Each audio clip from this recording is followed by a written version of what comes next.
welcome to Food Without Borders, and I'm your host Pooja. Today I'm going to show you how to make some baked churros. Now, Cinco de Mayo was last weekend and I made these and everybody loved it, and I then realized that I haven't shared this recipe with you guys on this channel. So here's the recipe of a healthier version of churros, which is baked and not fried. So let's get started. Alright, the oven is preheating at 400 degrees Fahrenheit. And I have my baking trays lined with some parchment paper. Now I have a non-stick pan here. I prefer using a non-stick pan only because I don't want anything to stick. It usually shouldn't, but just to be extra precautious, I have this here. Now to this, all I'm going to do is add some water, butter, some salt. Turn on the flame to a medium here and wait until the butter melts. So folks, now that the salt is dissolved and the butter has melted, I am going to add the flour. And this is unbleached all-purpose flour. Always make sure to use unbleached. Bleached is really bad for you. I wouldn't recommend using it. So now I am going to gently mix this in and turn this into a dough. Also, you can lower the flame.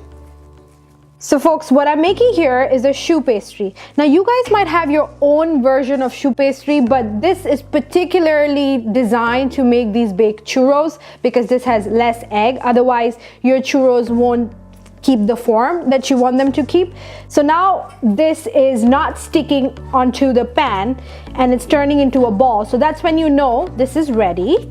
Now what I'm going to do is turn off the flame and transfer this into a glass bowl where I will be mixing the eggs. Now I'm transferring it into a glass bowl only because I like to use my handheld mixer to whisk the eggs in, and I really don't want my pan to be ruined because it's a metal utensil. Also, I will let this cool for right about 2 minutes so that it cools a little and the eggs don't scramble. So I'll be back.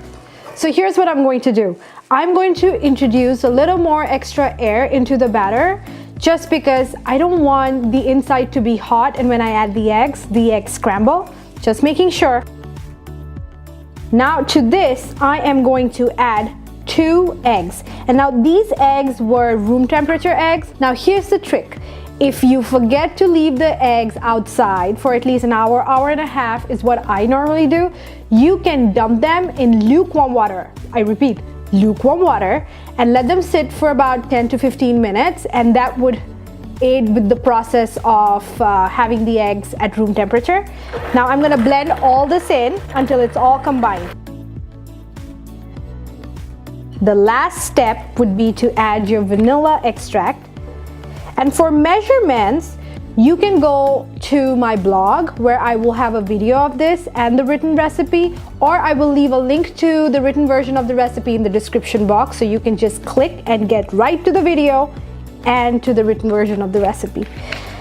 I'm going to mix this all in until it turns into a smooth dough. There you go, look at the dough. And I want this dough to be thicker when I pipe, only because it would keep the shape, which is why usually choux pastry takes about 3 eggs. I have only added 2 because I want it to be really, really firm to hold its shape. So this is done. I am going to remove these attachments, and now I have a piping bag with a star tip, and this is the largest star tip I could find on the market. And why I have this tall pitcher is because it helps me with adding the batter in, and I tend to make a little less mess, which you will know that I am a fabulous mess maker, and I still will make a mess, but not a bigger mess that I usually will. Now I'm going to transfer all this into this piping bag.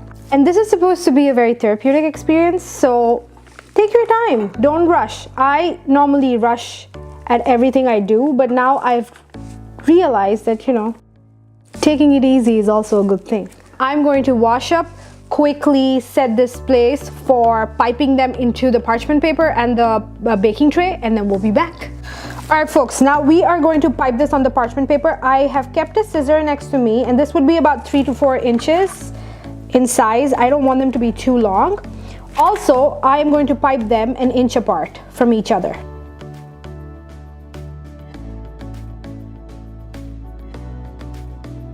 It's quite similar to how traditional churros are made.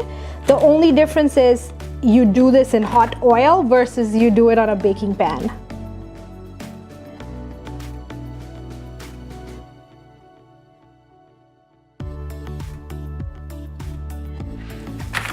Ideally, I would suggest you use another pan, but I have done it many times to know how much they spread. And so I am a risk taker anyway. But if you are doing this for a party or a special occasion, maybe you should just use another pan. So there you go. This is the last. And this is my little treat. Now I am going to stick this in the oven for about 20 to 30 minutes, and then when we come back, we'll do the final touches to it and you will see what it looks like. So folks, this baked in the oven for about 30 minutes. Now depending on your oven, it could take about 25 to 30 minutes. The key is that they turn golden brown, and then I let them sit on the countertop on a cooling rack for about 10 minutes. This is just to ensure that they are not hot and soggy on the inside. Now, to make the churro sugar cinnamon coating, I have some cinnamon here. All I'm gonna do is add it to the sugar and just mix it.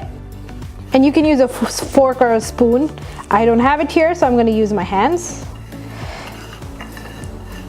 There. And all I am going to do is, let me get the small one, dust them in the sugar and then set them aside. And I'm going to repeat this process until all the churros are nicely coated with the sugar and cinnamon mixture.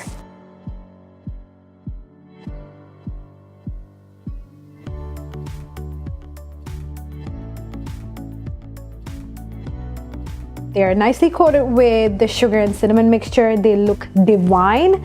Now, you can make a dipping sauce for it. I usually don't because I like to have it just as it is. I'm going to taste this little mini churro here and let you know my thoughts. I hope the the microphone can pick up the crunchiness to it. Really soft on the inside. It's not very sweet because I did not add any sugar to the choux pastry. You guys have to give this recipe a try with a cup of coffee or with a cup of tea. This is like a perfect snack, okay? So give this recipe a try. Let me know what you think. Again, the written version of the recipe is in the description box and on my blog, and I will see you next time. Until then, bye.